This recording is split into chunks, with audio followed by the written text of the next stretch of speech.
I apologize for my voice this morning. I'm sure you guys can hear it. I woke up this morning with a little bit of a sore throat, a scratchy throat, maybe a head cold, or they used to call it a head cold anyway. Now it's called the Fauci. Every illness is called the Fauci. And no, Anthony Fauci, I have not caught your disease. I don't need you coming to my house trying to practice your love on me. There are plenty of other willing participants who would gladly play the butt bongo with you. I prefer to beat this the old-fashioned way, letting my immune system do its job. There is an old proverb in the Bible that says, idle hands are the devil's workshop.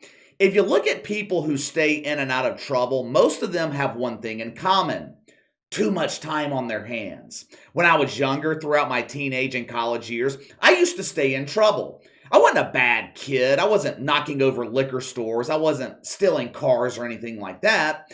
Every time I found myself in trouble, there was always one common denominator: alcohol. I am much more of an introvert now, but back in those days, I was extremely extroverted. We were going out 5 nights a week. The reason I was able to do that, I had a lot of free time. At 37 years old with a busy schedule, I don't have time to do that anymore. Most kids have a lot of free time on their hands. They go to school, they go home. Maybe they're involved in sports part of the year, but most kids have the luxury of time, a luxury most adults don't have.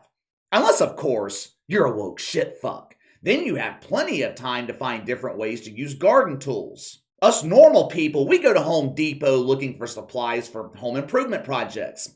Members of Woke United Methodist, they look at Home Depot as a sex store. Look at that sexy shovel next to that tantalizing hoe. Do you think they'd mind if we took them to the bathroom? When you have an abundance of free time, your imagination can run wild on you. When I was 12, 13 years old, I wanted to be a professional wrestler or play in the NFL. At 12, I never would have dreamed that I'd be doing what I'm doing today. Your mindset, your aspirations, they change once you transition to adulthood. I used to share some of my crazy childhood dreams with my dad.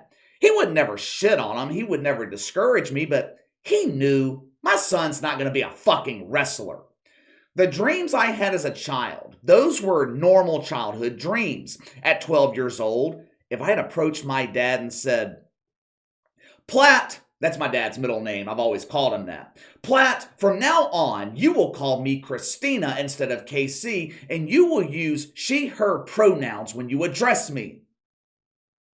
There would be a few seconds of uncomfortable, awkward silence. Then, all I would hear is the sound of clanking metal as my dad removed his belt and beat some sense into my dumb ass. There is a huge difference in giving your kids the freedom to dream, giving your kids the freedom to be who they are, and allowing them the freedom to change who they are. There's a huge difference. Who you are at 12 years old, that's not who you're going to be at 15, 16, 20, 25, 30. The human brain doesn't stop developing until 25. You don't have the life experience. You don't have the mental capacity to make life-changing decisions at 12 years old. Unfortunately for Zaya Wade, son of Dwyane Wade, not the fucking daughter, the son. Unfortunately for Zaya Wade, his dad wants to be his friend more than he wants to be his father. 2 years ago, Dwyane Wade went on Ellen DeGeneres and talked about the proud moment his son told him he wanted to be his daughter. If this clip's removed, I get hit with a copyright strike. Hopefully that's not the case, but watch this exchange for yourself. And we take our roles and our responsibility as parents very seriously. So when our child comes home with a question, when our child comes home with an issue, when our child comes home with anything, it's our job as parents to listen to that, to give them the best information that we can, the best feedback that we can. And that doesn't change because sexuality is now involved in it. I found something he said to be rather interesting. When a child comes home with a question, it's our job as parents to give them the best information we can. And that does not change because sexuality is now involved. I happen to partially agree. It's your job as the father to give your child the best information. But we're not talking about sexuality here. We're not talking about a confused kid who thinks he might be attracted to boys instead of girls. We're talking about physically changing his identity. If your true intentions were to provide him the best information possible, you would tell him 80 to 90% of transitioned kids detransition as adults. Why don't we just wait 10 years to make this decision?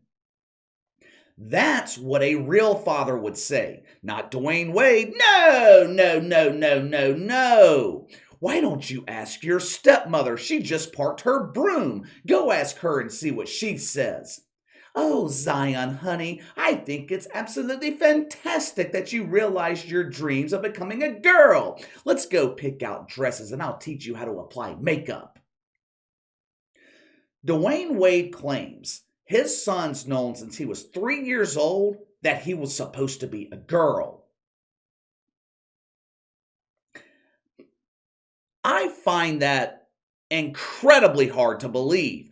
What fucking 3-year-old is having deep thoughts about his gender? What 3-year-old is having deep thoughts about anything? I have a 3-year-old nephew. You know what he thinks about? He thinks about hiding and trying to scare me when I'm walking through the door. He thinks about having me pull his finger so he can fart. He sometimes lives in fear because when he misbehaves or acts up, I tell him I'm going to dunk his head in the toilet. He will question me for hours about not dunking his head in the toilet. Please, KK, no dunk my head in toilet. One thing he's not thinking about is his fucking gender. Not long after his appearance on Ellen, Dwyane Wade's wife, Gabrielle Union, also known as the Wicked Witch of the Wade, she posted a video on Twitter. It was life advice from a fucking 12-year-old. You know, because preteens have so much knowledge and wisdom to share with us dumbasses. Listen to the wisdom of a child prodigy. Roll the film. Because they're afraid they will be judged.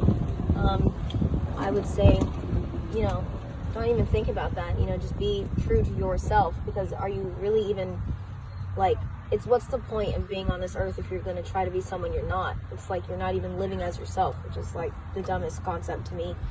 It's just be true and don't really care what the stereotypical way of being you is.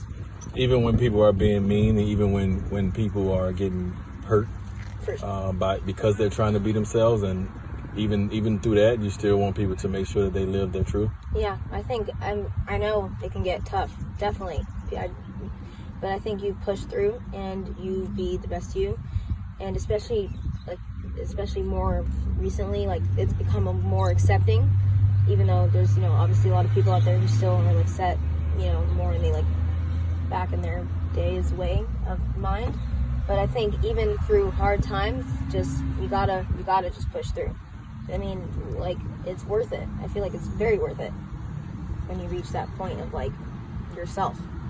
Feeling free. Yeah. Feeling like you. Yeah. Feeling like you don't have to hide. You could look in the mirror and say hi to yourself. Nice to meet you. Instead of I don't really know who I am. It's a full identity crisis. Yeah. Be true to yourself. Be true to yourself. At 12, you don't know who the fuck you are. How can you be true to something? How can you be true to an identity, true to yourself, and it hasn't been formed?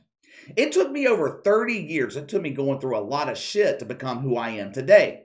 You have no idea who you are at 12 years old, which is why your parents are supposed to step in and guide you.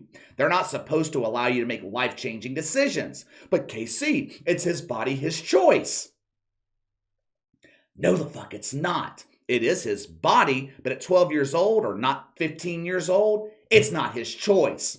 Well, it's not supposed to be his choice anyway. Unfortunately for Zion or Zaya Wade, whatever the fuck, it seems his parents are heading down the road of allowing him to make a transition that will affect him the rest of his life. Late last week, the first step of their transition was completed. Dwyane Wade filed documents with courts in Los Angeles legally changing the name of his son from Zion Wade to Zaya Wade. He also legally changed his gender. When the kid applies for a driver's license next year and he's presented with choosing one of the 72 fucking genders available, Zion Wade will select female. Well, I assume he will select female. A lot can change in a year. Kids change their minds all the time. It's entirely possible he selects the two-spirit gender. Imagine a cop pulls him over and sees TS on his driver's license. What the fuck does that mean? Good morning, officer. I choose to identify with two spirits. I am both female and a vacuum cleaner. Look, I try not to be too hard on Zaya Wade. He's just a kid. I don't agree with a lot of the abuse he's exposed to on social media. Jackie Mahomes, he gets abused all the time on social media. That's fine. He's a grown woman. He willingly opens himself up to it. Zaya Wade is a child. From the outside looking in, Zaya Wade appears to be a child being exploited by his parents. Dwyane Wade and Gabrielle Union, they want their kid to be the face of the teenage LGBT movement. They want their kid to inspire other teenagers who share dreams of becoming a sea donkey. It's one thing to support your kid privately. Why would you expose them? Why would you open them up to national criticism at 12 years old? What was the fucking point in Dwyane Wade telling a national TV audience on Ellen DeGeneres that his son wants to be his daughter? Well, Casey, I'm sure Zaya Wade was okay with it. Yeah, who fucking cares? He does not have the mental capacity to know what's best for him. It is incredibly difficult to take criticism as an adult. Imagine taking criticism as a child, 12, 13, 15 years old. For what? For what? What's the point of it? Who is Zaya Wade supposed to inspire? Are they trying to influence other confused kids into making life-changing decisions? Seems to me, all they're doing is making life more difficult for other parents. A couple of weeks ago, I was finishing up The Captain, the ESPN documentary about the life and career of Derek Jeter. In the final episode, Derek Jeter said something that I've heard many athletes say before. My true legacy is not my accomplishments on the field. My true legacy is my children. Now, I'm not quoting that verbatim, but that was the sentiment of it. I've heard many parents, not just professional athletes, I've heard many other parents echo the same sentiment. Their children are their legacy.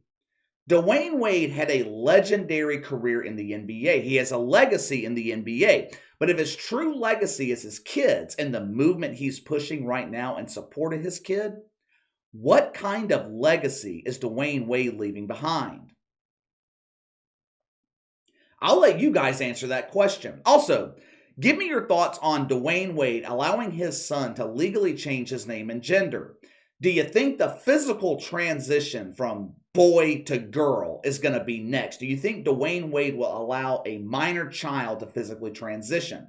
Let me know. Sound off in the comments below. Make sure to like and subscribe. Click the notification bell to receive all notifications from the channel. Best way to contact me is by email at btlkc84@gmail.com, KC_BTL84 on Twitter.